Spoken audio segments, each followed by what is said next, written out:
Join us this new year for new conversations at the Commonwealth Club.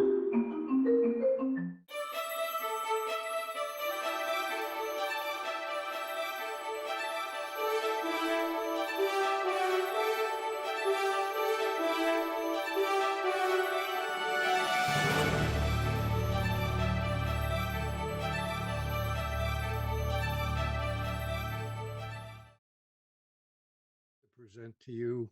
Um, I happen to be a proud um, uh, proud of the fact that we have such a thing as the Commonwealth Club in our world, because we need a venue where all sides of a position and all points of view can have equal voice and be vetted and scrubbed and evaluated. And that's what the Commonwealth Club does for us. And today, being January 6th, it doesn't take much explanation to explain why we have Bart Gellman on as a guest, because to try to evaluate January 6th, not just in the rearview mirror, but what its implications have been going forward, and what today we are even thinking about its implications to be, is an endless topic and an important topic. So, well, Bart, I want to welcome you to the Commonwealth Club. It's a real honor to have you here. Thanks very much for having me. Yes. And of course, uh, our viewing audience, who uh, tend to be way ahead of me in terms of explanations, are, I'm sure, aware of the several pieces that you've written for The Atlantic discussing January 6th as an event. Um, One of them presciently predicting something like January 6th, um, less than peaceful transfer of power, and the other discussing what we've learned since January 6th about the future threats to democracy that this might involve. And that's really the theme of what we're talking about. We're not talking partisan politics, or we're not talking about who's right and who's wrong, or who's aggrieved and who shouldn't be. What we're talking about is whether our democracy as a system of government and as system of decision making for people can survive right now. And there are legitimate threats to that question. And that's more or less where I'd like to focus part our discussion today. But let's start with the intuition that you had back in October of 2020 to foresee that there was not going to be, for the first time in our history, unless you count 1877, there was not going to be a peaceful transition of power from the former executive to the recently elected executive. Where did that intuition come from? Well, it started with a pretty simple proposition. It seemed obvious to me, and to lots of people, I think, that Donald Trump, under no circumstances, was going to concede the election if he lost. That he simply doesn't have it in him. It's not in his personality. It's not in his political strategy. He was going to insist that he had won no matter what and forever. And once you start with that proposition and ask yourself, what tools does he have available to him to disrupt the peaceful transfer of power, to prevent the election from being decided against him? It turns out that it's very complicated, and there are a lot of possibilities. And I went through as many of them as I could think of. And fundamentally, his objective was always going to be to get the state legislatures in Republican-controlled states that Biden won, and those were the essential swing states, to appoint electors for Donald Trump, even though Biden had won the state election. Let's drill down on that point. It's a little nerdy to start citing articles in the US Constitution. But in this case, I think it's important that we understand that it's not a baseless notion from outer space to suggest that state legislatures could, on their own, choose how electors vote, which leads us to, unfortunately, the what we're calling these days the independent state legislature theory. Perhaps you could explain that, because it's such a fundamental part of the groundwork for the rest of our discussion today. You're right. Article 2 of the Constitution states that each state in the Union will appoint electors for president in the manner of the legislature's own choosing. They have complete autonomy on that. And in the days of the founders, American citizens did not vote directly for president. They voted for their state representatives, and the state representatives voted for president. Right. It's been more than 150 years since every state transitioned to a popular vote choice. So what we're accustomed to now, and what we think of as pretty fundamental to democracy, is that you and I each get a vote for president, and our votes determine the appointment of electors in our state. The idea that Trump's people had was that the legislature in a state like Wisconsin or Michigan or Pennsylvania or Arizona, all of which are Republican controlled and voted for Biden, could take back the power to appoint electors. Now, there's no doubt that a state legislature could pass a law stating that from now on in Wisconsin, the people don't get to vote anymore, and we in the legislature will choose our electors, beginning with the next election. It would not be a very popular thing to do. I don't think that any politician would think they could get away with it. But they have that power under the Constitution. It's much less clear whether they have the power, and actually more than less clear. It's highly dubious whether they have the power after an election takes place, after the popular votes have been cast, to say, never mind, we're going to fire the voters. We are no longer interested in their opinion. We're going to appoint electors by our own lights.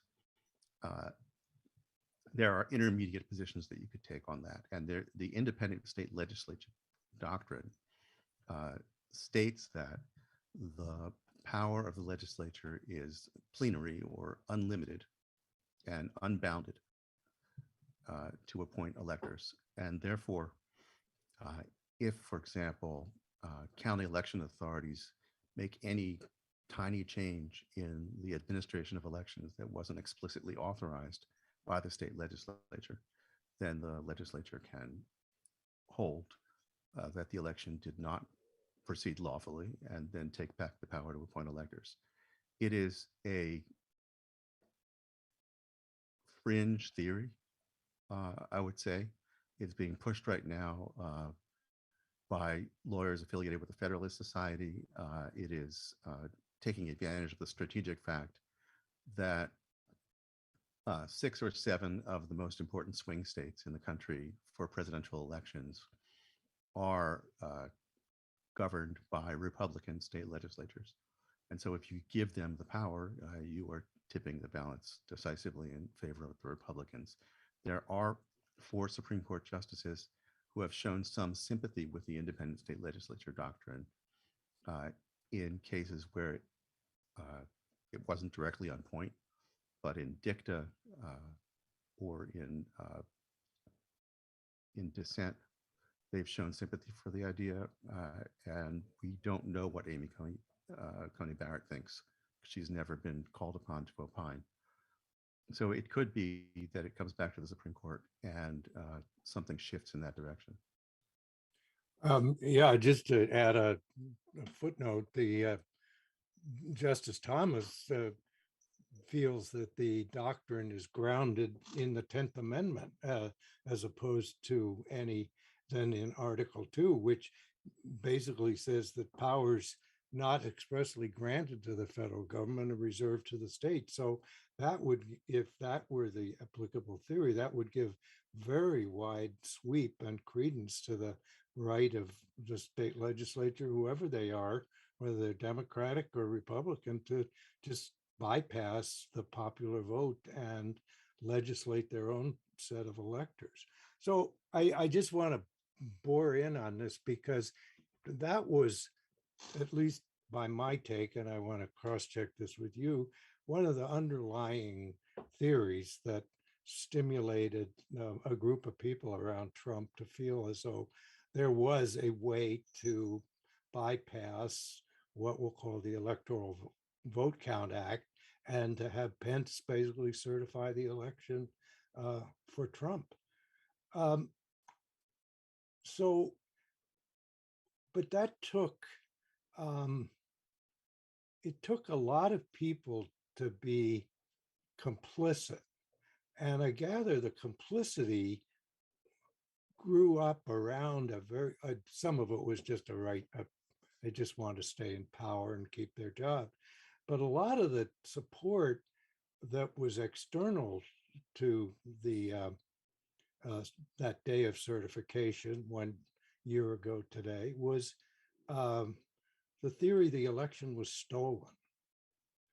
And I'm curious, when we say the election was stolen or stop the steal or whatever phrase you want to use, what were the demographics of the people who actually found the motivation to go to the Capitol and, at least at the minimum, protest, and at the maximum sit in Nancy Pelosi's office with their feet up on the table? Well, it's an interesting group. And you have to distinguish between what Trump supporters believe and what their elected leaders, the leaders of the Republican Party, believe. I'm quite convinced that if you were able to administer truth serum to Republican senators and members of Congress and governors and state legislators, the vast majority of them understand that Joe Biden won the last election. And they are either afraid to say so or opportunistically leaping upon the bandwagon of the stolen election in order to carry favor with the Trump electorate. But a great many, tens and tens of millions of Trump supporters have been driven honestly to believe that the election was stolen. They are convinced by the floodgates of propaganda that have come out of their leadership and have come out of Fox News and One American News and the social networks that they're part of. I spent weeks and weeks in conversation with this one Trump supporter for my latest magazine piece when I was trying to plumb the roots of his belief on this. And it was unshakable, no matter how much evidence I brought to him, that his reasons were incorrect. So the people who came to the Capitol were, number one, true believers. They were not typical of the profile of politically violent people in the past.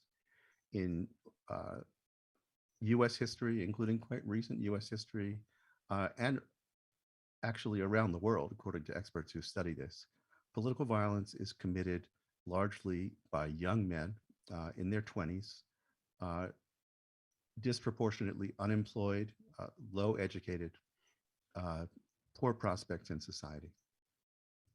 That is not at all what we saw on January 6th. What we saw was very much a middle class, educated, employed. Mean age was 42 years old, which is wildly out of sync with history on this thing. And what it shows is that we have a politically violent mass movement in America now for the first time since about 100 years ago with the rise of the Second Ku Klux Klan. You have tens of millions of Americans who are prepared to tell pollsters that violence is justified to restore Trump to power. Mhm. That is a terrifying figure to me, and one that shows considerable degree of collapse of our governing institutions. What about the where these people live? I don't. These people isn't a fair way to put it. The committed people who went to the Capitol that day, I, conventionally on a multiple choice test, I would have checked they're from rural, predominantly red states. I gather that's actually the wrong answer. Is the wrong answer, and it's fascinating. There's a group at the University of Chicago called CPOST that went through all the records and other public records and found the home county for each of the now more than 700 defendants in the capital cases. They are much more urban than rural. They are not likely to come from heavy Trump voting counties. They're likeliest to come from counties where the vote was very close, and they're frustrated. Many of them came from Biden counties where Biden had won by a small margin. And if you go through all the demographics and characteristics of the counties that they were interested, maybe they come from counties where unemployment is high. No, not true. Maybe they come from counties where education is low. No, not true. What they come from is counties where the proportion of the white non-Hispanic population is on the decline. I just say if there are fewer white people now in your county than there were 5 or 10 years ago, you are much more likely to have come from there and headed to the Capitol and taken part in the insurgency on January 6th. And that fits with polling data that shows that people who share the beliefs of the January 6th insurgents, and there are two key beliefs, one being that Joe Biden stole the election, the other being that violence is justified to set that right. They also, by a supermajority, believe that Black and brown people are replacing white people in terms of position, power, and status in this country. They're believers pardon me, in a theory called the Great Replacement, which has been, for example, pushed by Tucker Carlson on Fox News. The idea that that in his version of it, that Democrats are deliberately trying to increase the number of so-called third world immigrants to this country to replace white voters and to change the nature of this country. Of the 21 million people who agree with the January 6th insurgents, 2/3 of them believe in the Great Replacement. So there is a significant amount of racial resentment behind all this. Let's assume that we are trying to formulate policies, we being the Democrats, the Republicans, the independents, policies that are going to bring some kind of a reconciliation of this polarized world that we live in, similar to the way, not to get too far from the topic, but the way Lincoln approached the end of the Civil War. It was not to put all of the Confederates in jail and make Robert E. Lee a criminal. It was to give them their horse and their gun and say, go home and let's form a new nation. And in an optimal, perhaps naive view of what could be the best future, it would be some kind of a reconciliation like that. But how does the Democratic Party, because they're the only functioning party right now, at least from what I can see, how do they develop a political strategy that can embrace those people rather than saying, oh, you're stupid, you believe this, that's so obviously false. How can you think that? And basically shaming them. In other words, we have to find a policy that doesn't shame, but recalibrates how we look at our social responsibility to each other. I guess that's a question. That that calls for an extraordinary kind of political leadership that I don't see immediately on the horizon. But I wonder about your analogy, and I'm making this up on the fly, so that's probably a mistake. But our situation now is not like the one in which North and South fought about whether slavery Yeah. was good or bad or acceptable or necessary. Right. It's almost as though right now we're fighting about whether slavery even existed. Yeah. And you have half the country saying, "What slavery?" Yeah. Because you have half the country, or not half, but 40%, that says, despite all the evidence, that Joe Biden lost the last election, and believes fairy tales that are completely departing from the empirical world about what really happened with, Italian satellites and Yeah. dead Venezuelan dictators changing votes and taking over election machinery and nonsense like that. If you have polarization on the basic foundations of knowledge, it's a very hard thing to see how to bridge those gaps. Yeah.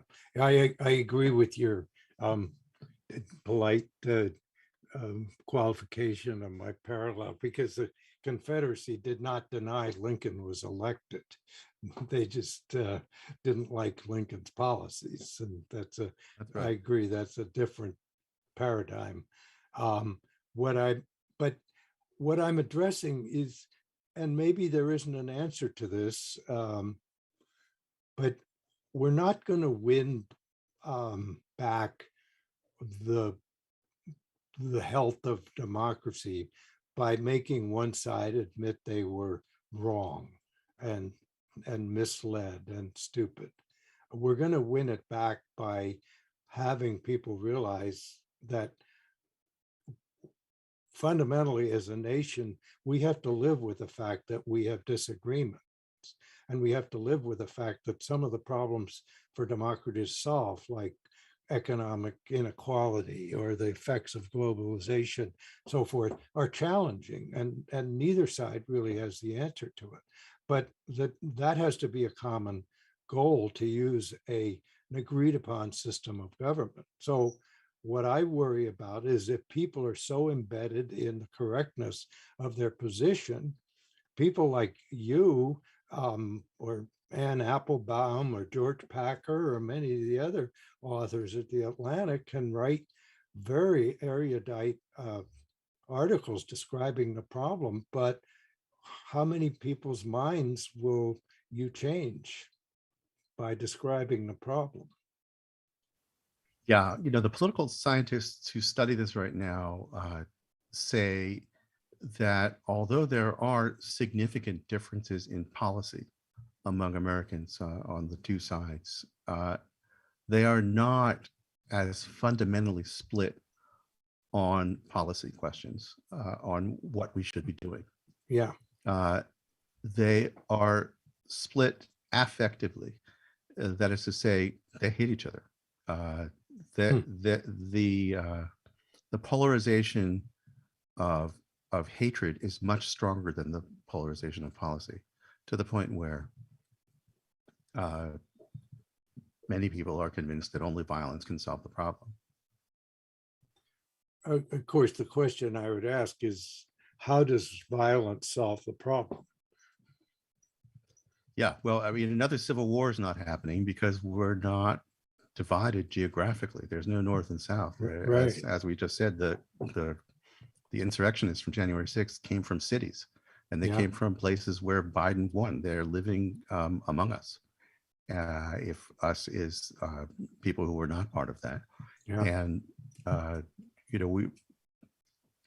there won't be a civil war, but there could be a lot of chaos. It's always dangerous to quote facts that you read without cross-checking it, but I'll quote it anyway, that the more people in New York City voted for Trump than in North Dakota and South Dakota combined. So, that just goes to your point about geography. It's not as though, as with the for our Civil War, it was easy to draw a geographical line across somewhere between Maryland and New Jersey. But let's go back to the fact about ineluctable truth, because it strikes me that if we can't overcome the existence of alternative realities, that we can't stop hating each other, because we can't have a dialogue, because we're not even starting from the same factual premises. So when I'd like you to expand more on the individual that you referred to, that you tried to provide every factual premise you could and got nowhere. What do you have a sense that you could articulate as to what was in the way of his having an open mind to the possibility that maybe somewhat of you were saying might be partially true? So this guy's a firefighter. He's the same age I am. He's a retired firefighter, was a captain in the New York City Fire Department. He lives in the Bronx, where, by the way, the white population has declined by 2% since the last census. He's had a lot of objections over the years to affirmative action in the fire department and the arrival of minorities and women in the fire department force.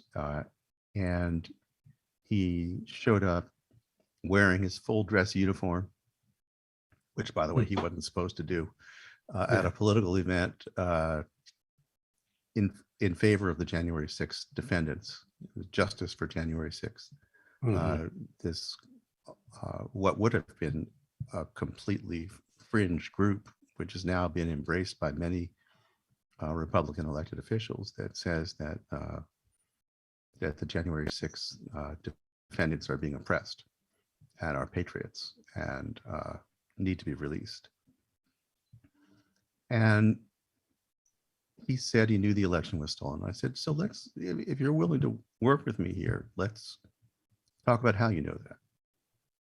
And he was open-minded, and it seemed, and certainly willing to go through the motions of it. He said, well, just for example, only 141 million people voted, and Donald Trump got 63 million votes. That doesn't leave enough votes for Biden to have won. That doesn't leave enough to get to Biden's alleged 74 million. There's 14 million missing voters here. That right away proves that something went badly wrong with the election. I said, how do you know that? He said, well, I don't know. My sister told me. And where did she get it? She got it. She doesn't remember where she got it. Actually, I had him go and check. But I tracked it down that those figures originated in an obscure right-wing website, and they just mixed up the numbers. It's imaginable that it was a careless error and not deliberate, but since it was immediately corrected by lots of people and continued to be said, it doesn't look like it was an honest error. Yeah. They were comparing apples and oranges, and the number of people who voted was much more than 141 million. The official counts, there were actually more than enough votes to account for Biden and Trump, because there were a number of spoiled ballots and there were third-party ballots and so forth. In other words, there's nothing to this. You could show, look, they took this figure from the wrong column. Here's the original source. Here's the page number. Take a look. That made no impression on him. He said, Well, I can't get into all the facts and figures, but that's what I heard. And anyway, there's so much more proof that the election was stolen. So he told me that the violence on January 6th was caused by a combination of Antifa and, weirdly, U.S. Special Forces, who were coming in there under the guidance of Nancy Pelosi and Mitch McConnell. By the way, somehow they were in cahoots to get special forces to come in and commit violence. And I said, that sounds wild. Where'd that come from? And he said, you got to go look up a general named so-and-so on Rumble, the right-wing YouTube site. And so I find the general on Rumble, and he does say this. And so I called him up. I called the general. He's a retired general. He's been out of the Air Force for 30 years. He's well into his 80s.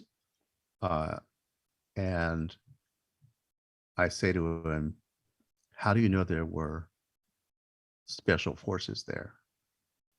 And he said, well, they looked like special forces. He had a witness who was on the scene, who saw guys presumably with short haircuts and looking physically fit, and decided they must be special forces. How do you know it's Antifa? He said his witness told him that one of these young men said, we're playing Antifa today. He said that they'd stolen Nancy Pelosi's laptop. How do you know that? Well, they had something square looking under their coat. Well, how would you even know it's a computer, let alone that it was Nancy Pelosi's? In other words, he didn't even pretend to have evidence for his speculations. And not only that, but his son called me up afterward and said, in as many words, my dad's lost a few steps. He's getting old. He's starting to say things that don't make any sense to me, and we wish you wouldn't interview him anymore. I tell all this to the firefighter, and he just doesn't believe it. I mean, he heard an authority. He sounded good on the tape, and there's motivated reasoning, right? I mean, this is a guy who wanted Trump to win, and everybody he knows wanted Trump to win. And when he gets on social media, he's surrounded only by people who want Trump to win. It's actually begins to become inconceivable that there are any large number of people in the world who don't want Trump to win. Right. And that whole self-reinforcing media ecosystem makes him, as far as I can tell, unreachable. And it's huge. I mean, the self-reinforcing ecosystem. I mean, I live in one myself. On different policy issues, but I tend to watch the same television stations and read the same newspapers and read the same magazine articles as my friends, and we call each other and talk about them. And it seems that one of our fundamental structural problems is we have created two nations with separate self-reinforcing ecosystems. My gratuitous take on the way it looks to me. So let's talk again.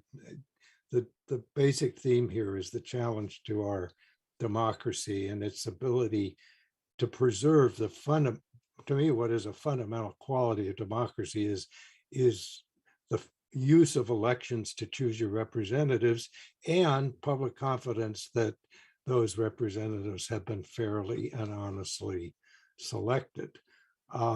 So what steps has the Republican Party been taking, starting before January 6th in a sense, but mostly after January 6th of 2022, make it so that perhaps the person with the fewer votes can actually win? What are some of the right in front of our face steps that are being taken? Well, the first step is a very consistent and powerful and charismatic and demagogic message being transmitted and reinforced that you cannot trust the institutions of the election Right. to call balls and strikes. That the norms we've always valued in this country, that we cast our ballots and they're counted cleanly with vanishingly few exceptions. That's all thrown away. And if you undermine public confidence in the election apparatus, then that's job one. And Trump stated many times before the election that the Right. only way he could lose would be if Biden cheated. Mhm. That there was no possibility he could lose in a fair Yeah. election. What's happened is that Republican operatives around the country have now studied carefully what worked and what didn't work when Trump tried to overthrow a free and fair election last time. And they found all the obstacles that got in Trump's way, and they are systematically going about uprooting those obstacles. Mhm. And so when you have county clerks or secretaries of state in the different states, or election commissions, election authorities who certified the Biden vote and refused pressure from Trump to change that, those people are being hounded out of office. They're subjected to massive numbers of death threats. If they're in elected positions, then Trump and his people are primarying them and trying to make sure that they won't be elected again. And if they can't do any of those things, they're changing the law so that those people no longer have the power to certify elections. Right. Let's take an example in Georgia where they're doing all of the above. Yeah. Brad Raffensperger was Secretary of State. Famously, and it became public with the recording, Trump called him up and tried to get him to change the result. They counted 3 times in Georgia. And after they counted 3 times and found that Biden won, Trump called up Raffensperger and demanded that he find more votes for Trump and change the result. And Raffensperger refused. What's happened since then? Trump has endorsed someone to run against Raffensperger in the coming election. And meanwhile, the Republican state legislature has turned against Raffensperger, who is a lifelong Republican. Yeah. And they have changed the law so that he, the Secretary of State, no longer has the power to certify elections in the state of Georgia. They've also changed the law so that they, the legislature, controlled by Republicans, can fire the county supervisor of elections in any county in the state of Georgia and substitute an administrator of their choice if they believe that the county supervisor is not doing a good job. And what county were they talking about when they debated this bill? Yeah. They were talking about Fulton County, Right. which is Atlanta, which is the Democratic stronghold in the state of Georgia. Mhm. And so they're trying to bust him out of office by electing someone else. And the someone else is running explicitly on a platform that Georgia should not have certified its election for Biden, that the election should have been overturned.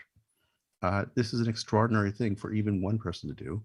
And there are, by a recent count in the Washington Post, I think it was 163 people running for election-related offices around the country right now who are running explicitly on the platform of the big lie that Trump really won. And if you're running to be in charge of counting votes and you're announcing that you would have counted the votes for Trump when they really went to Biden, Right. Something is really wrong with this picture. Yeah. Or else you have, you're counting on the alternative reality that we talked about before, that will in fact get you votes if you're willing to rectify the crime of a stolen election in 2020. Right. It is a vote getting strategy that is likely to work very well with Republican primary electorates. Mhm. It is a catastrophic fact that 2/3 of all Republicans believe the election was stolen. Yeah. The more politically active they are, the more likely they are to believe that. Mhm. And this is why so many elected politicians are afraid to admit that Biden won the election. They will be punished. Right. They will be punished electorally, and they worry about their families because if you are put in the crosshairs of Trump or of Fox News opinion hosts, you can expect uh, a large number of threats in person, on the phone, by email to you and your family. Yeah. There's no upside to it. I mean, it's not like you gain something by taking that position. It's just all downside. Um, there was another situation that I remember at the time involving the Michigan certification board where there were 4 people on it. And tell us about that, because that shows how down into the grassroots this movement goes. So in the state of Michigan, each county has a 4-person commission that accepts the reports from all the precincts and gets columns of figures and votes and says everything looks to be in order, and we're hereby certifying. It's 2 Democrats and 2 Republicans, and these things have traditionally operated on a bipartisan basis. And then there's a statewide version of the same thing. And Trump was just barely too late to stop the certification of the vote around Detroit. The county commission Republicans voted to certify the election. And then they got a call from Trump. And then after this strong arming by the president, they tried to change their vote and retract their certification. Now, it turns out that in Michigan law, there's no such thing as retracting your certification. And so that didn't work for them. Trump then went to the statewide board where there were 2 Republicans and 2 Democrats. And 1 Republican was willing to go along and say he would refuse to certify the election. So it all came down to the shoulders of a guy whose name I think is Vandeveld, Aaron Vandeveld. And he looked at the facts and the figures and the circumstances and said, there's nothing here to raise any doubt about the outcome. The people of Michigan have voted for Biden for president. And he certified. And then he went into hiding. And since then, he's been hounded out of office and replaced by a more reliable Republican who will be available next time to put sand in the machinery. And this is happening all around the country. Democrats are not paying as much attention to the local election machinery, and Republicans are paying a great deal of attention to it at every level, from sort of the local election supervisor, which is even sometimes a voluntary job, all the way up to Secretary of State and Attorney General in these states. Yeah, I'd like to go to that point, because when I watch, I sense a tremendous sense of non-urgency in the Democratic Party. Now, I have to concede that my information always comes through media or print or so forth. So I'm not sitting in the halls of Congress. But Biden, back in July, I believe it was, made a speech about how election integrity is the core of democracy, and it's one of the most important matters that his government, including the Attorney General's office, can be addressing. But then I haven't seen much happen, other than we're now trying to figure out how to get Joe Manchin to change the filibuster rule. Yeah, you're right about Biden's speech. He went to the National Constitution Center in Philadelphia, and he stood under this great big reproduction of the preamble, we the people, in that fancy script. And he said something even stronger. He said that the efforts by unnamed persons, because he's unwilling to say Trump or Republican in this context, but he said the efforts to subvert election machinery is the gravest threat to our democracy since the Civil War. Hmm. That is an extraordinarily Yeah. big thing for a president of the United States to say. And you would expect that if a president sees the gravest threat to democracy since the Civil War, he's going to be marshaling his powers of persuasion and otherwise behind an effort to meet that threat. And that's what we haven't seen from Biden. He is recently, as the January 6th anniversary came upon us, been talking more about it and talked again about it today. Mhm. And he's speaking in very firm tones. And it may be that he's now prepared to give this as high a priority as he's given to the infrastructure bill or Build the Back Build Better. Back Better Act Yeah. and so forth. And it's true that he's had a difficult hand to play because federal legislation is part of the answer. And Joe Manchin and Kristen Sinema are not willing to change the filibuster rules so far. Mhm. And there's not one Republican vote for those voting rights bills that would address part of the problem. But I think any president of the United States knows what his powers are. He knows what he can do. He has the ability to give his time and effort and energy and the resources of the presidency to a problem. If he's prepared to treat this as the national emergency that I think it is, then we'll be seeing evidence of that in the months to come. Because without, I mean, we have two elections coming up, and we should differentiate that 2022 is going to be important for who controls the House and the Senate. And then 2024, of course, is for the presidency.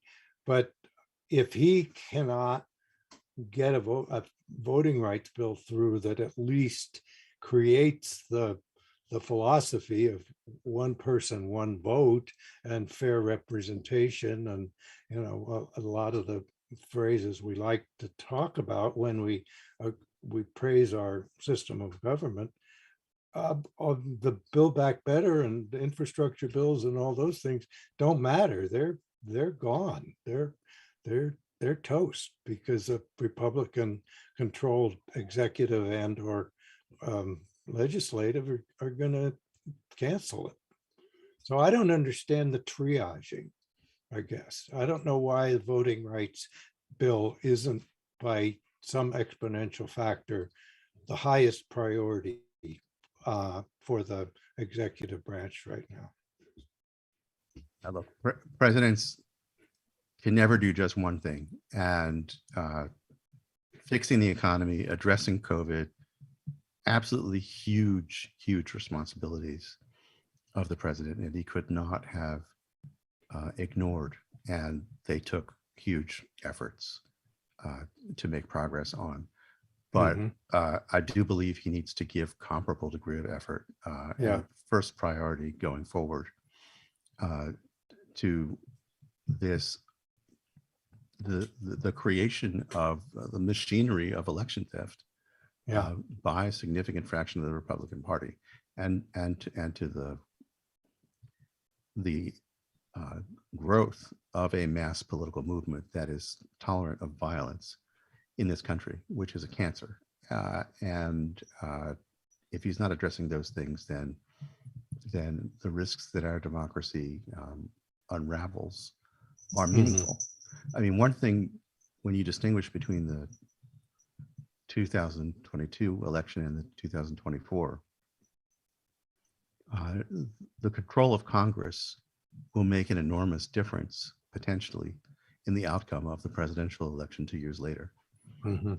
When Trump was trying to overthrow the vote, when he was trying to prevent the peaceful transfer of power to the victor of the election,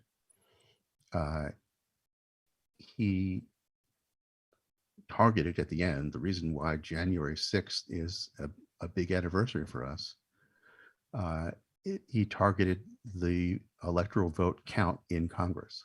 That was the final stage in certifying the election before inauguration. Right. He was limited in his options because Republicans did not control both houses of Congress. Mhm. If Republicans take control of both houses of Congress, then they will have control over how the vote is counted. He tried to get Mike Pence to do something he had no legal authority to do, or do any of several things that he had no legal authority to do, because he didn't have the House and the Senate in his hands. But if Republicans control which electors to recognize, Chosen, yeah, then Yeah. they can control the outcome of the election. right. And that's our Electoral Vote Count Act that defies, and the 12th Amendment that defy reading by normal people. But there's another element there too as well, and that is the way an election where nobody gets a majority of the electoral votes gets decided. It goes to the House and each state gets one vote, and the Republicans control the House in terms of number of states, so that you would elect a Republican president under the system of neither candidate getting 270 votes. That Which was is just another slippery slope. that was one of the several strategies that Trump's legal brain trust came up with for Mike Pence a year ago today, that he would simply reject the electoral slate from several states, claiming that they were fraudulent slates that were chosen by a flawed process, send the votes back to the states, which there's no such thing as Yeah, under the Constitution, but that's what they wanted him to do. And then neither party would have received 270 votes.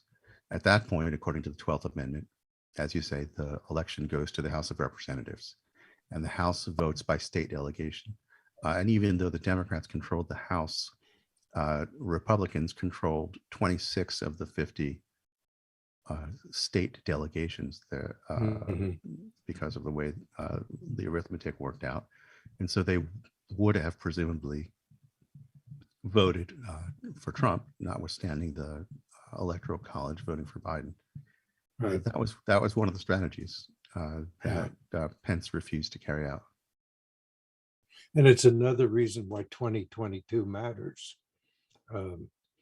And one of the observations we're forced to make about democracy is how much of it we have, it relies on custom and courtesy, and there are not precise rules like you find in the Internal Revenue Code about how elections are held or what happens. So, for example, let's suppose Pence had chosen to follow Trump's advice and refused to certify the election. It is a rhetorical question, but who could have done something about that?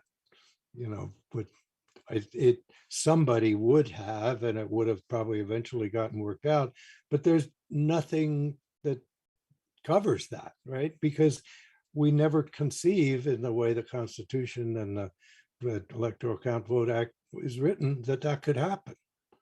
There So are people who've tried to game out every one of those scenarios, yeah, and they're all a huge mess. So Yeah. under one scenario, I mean, if Pence had tried to do that and said the election now goes to the House, Nancy Pelosi, as Speaker of the House, would have said, no, it doesn't. Right. And she controls the procedures of the House and controls the floor, and would Mhm. have been able to thwart that in all likelihood up to a certain point. And if no president was selected and certified by Congress, then the person who would be the acting president of the United States would be Nancy Pelosi. And so Yeah, there was that scenario interesting. among Yeah. many that went through this. Yeah, and but that's the point that we found out in the last 4 years how much of our government functions on a rule of social courtesy and respect for the boundaries of the Congress vis-a-vis the executive and the judiciary vis-a-vis the Congress and so forth. And a lot of it is unwritten. It's just custom. And all of a sudden, what we viewed as accepted procedure, we found out is you can choose not to follow it. Nobody can do much about it. And I that's mean, to me one of, by definition, norms define normal behavior, yeah, and Trump is yeah, a deeply abnormal figure in our politics, and rejected the norms. And we found out that yeah, we we didn't have one referee who could say the game's right. over, go home, you lost. That's the point. Yeah, there's nobody in charge. Ultimately, the Supreme Court isn't in charge. They they would characterize much of this as political questions, and so it's a it's a structural defect in our governmental system that we're not going to fix right now. But I do want to talk about how we fix the bigger problem of trying to work towards a single set of facts. And it's kind of bringing the responsibility back to you and others in your profession as to the role of journalism in essentially the protection of truth and the protection of our democratic system of government. The job that I'm not sure I know how to do. I've grown up in journalism with the faith that I could speak to, I could write for people on the fence, who that there were enough people who wanted to know the facts, and that if I showed my work, I displayed my evidence, I did my best to tell the truth, I explained how and why I had uncovered certain facts, that I could reach people, and that there would Yeah, be a critical mass of people who would respond to that. And I'm imperfect and can get things wrong, and somebody might prefer another journalist or another news organization or another account. But in the marketplace of ideas, if you laid all these things out there, that society would find its way, and there would always be dissidents and people who disagreed. But facts are facts, and I don't have that faith anymore, and I don't know what to do about it. I write for The Atlantic, and it's very important to the mission of The Atlantic since the 19th century that we be of no party or clique, that we're not on one side or the other, that we're telling it as straight as we can. But I know that those Trump voters are not, by and large, reading The Atlantic, and I don't know how to reach them. right. And which brings us into a kind of the irons, as they call it in sailing, where you can't get any movement because Congress cannot talk, congressional cannot talk to each other. The Supreme Court has its limited view of its role in deciding how our society functions. And social media is not the answer because that's balkanized. So really the only answer I can come up with is legitimate journalism. In other words, journalism that is trying to do what you described, which is, okay, here are the facts, and here's some counterfacts perhaps, because there's not always unanimity, but we can all stimulate the earth is round and not flat. And let's start from that premise and work our way into this discussion. So I'm wondering whether we have to rethink the degree of, I don't like the term aggressiveness, but energy that we use our journalistic skills to try to bring some narrative into the common marketplace of ideas and see if we can change things. Because if we can't, I don't see how we get out of this mess. Well, I have changed my approach to some things. I mean, I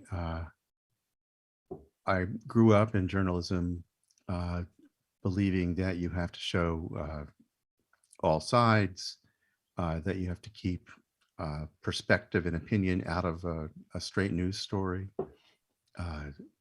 and so on. And I never in my life wrote things the way I've written them in the past 16 months. But the Trump years have showed us that we do have to take sides to one degree. That is to say, as journalists, we're allowed to be on one side when it comes to the truth. We're allowed to be on the side of the truth. Yeah. And we're allowed to call a lie a lie. Right. And journalists have become much more aggressive about that in an era when Trump told 10,000 documented lies during his presidency and is incapable of being shamed about it. And he's got a superpower that way.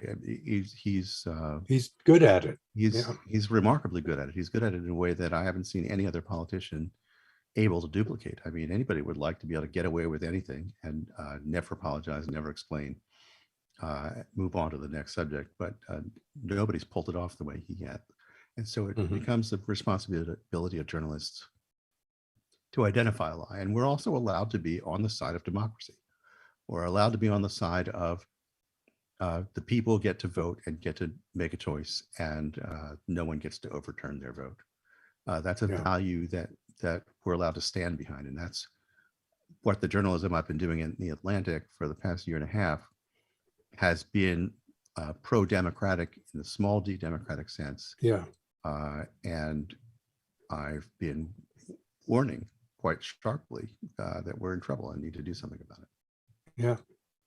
I think most of us agree that we are willing to accept losing an election. It's just that we don't want the election to be predetermined by a system that has basically, it's like, tipping up, paying the referees off in a basketball game or something. But which brings me, go. If I could just say, you reminded me, I mean, that there in public opinion polling, there is paradoxically a split between red and blue, in which Republicans, Trump voters believe that there is a significant grave threat to our democracy because they believe the election was stolen. Democrats right now are not especially exercised about it. Much smaller numbers of Democrats believe there's an existential threat to our democracy, when exactly the reverse is the case. And in fact, the belief of the Republicans that the election was stolen is itself one of the gravest threats to our democracy. Yeah, because it energizes the grassroots. And I don't sense what is energizing grassroots on what we'll call the Democratic/independent side of the equation, other than arguing about, what should be in Build Back Better or what shouldn't be in there and issues like that. And without that energy, it's not a fair fight. I have one more point, Bart, that I want to get to. And that is the outcome of the January 6th commission.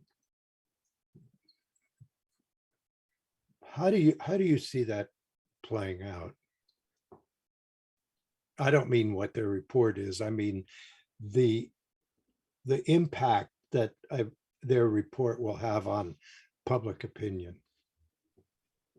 Well, there are a few things to say about it. First of all, we can be certain that the commission will, or the committee will report not later than November of this year, because they're out of business after that. They're aware that their life as a committee is at risk in the next election.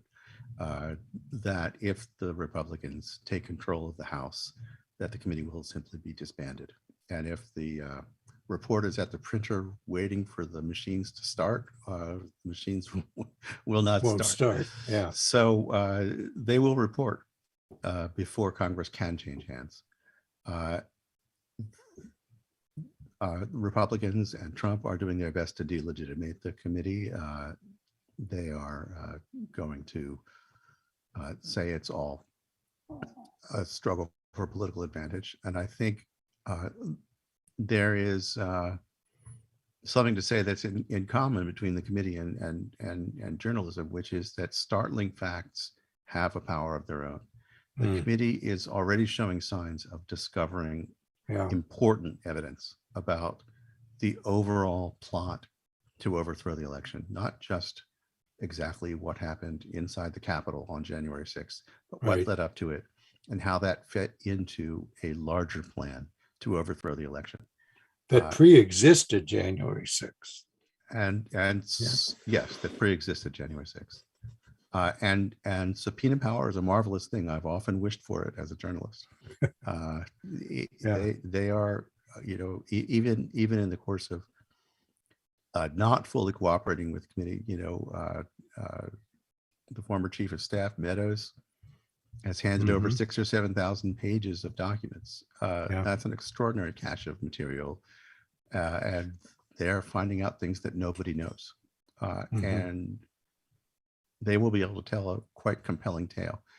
What they're doing could equally be done by the Justice Department in the context of a criminal investigation. Right. As far as we know, that's not happening. We don't know for sure because it's possible the Justice Department has grand juries working in secret and unannounced investigations, but it's harder and harder to believe that there is a major Justice Department investigation into the effort to overthrow the election, because you would expect, if there were, that it would collide with the January 6th commit, and that there would be times when there would be questions about whether, for example, to immunize a witness for the committee, when the Justice Department might not want them immunized because they want them prosecuted down the road, or there could be struggles. Fifth Amendment, please. Yeah, exactly. So the committee can make recommendations for criminal prosecution, but honestly, Merrick Garland doesn't need the committee or anyone else to tell him what's out there. If he's not going after it, he's not going after it. Yeah. Well, I hope that we can hope, and that's, I guess, the most we can wish for. But I want to thank you and congratulate you and the Atlantic for devoting as much effort and careful thought as you do into these problems. They're not partisan problems. The issue of a functioning democracy affects both sides. I'm going to suggest autocracy does not, in the long run, benefit anyone, and that could be the net outcome of a declination of our democracy. So what you're doing is important, and I want to thank you for spending this time with us, and keep on writing. Very much. Thanks. It's been a great conversation. Appreciate it, Mark, very much. And thank you to the audience. With that, the Commonwealth Club is virtually adjourned.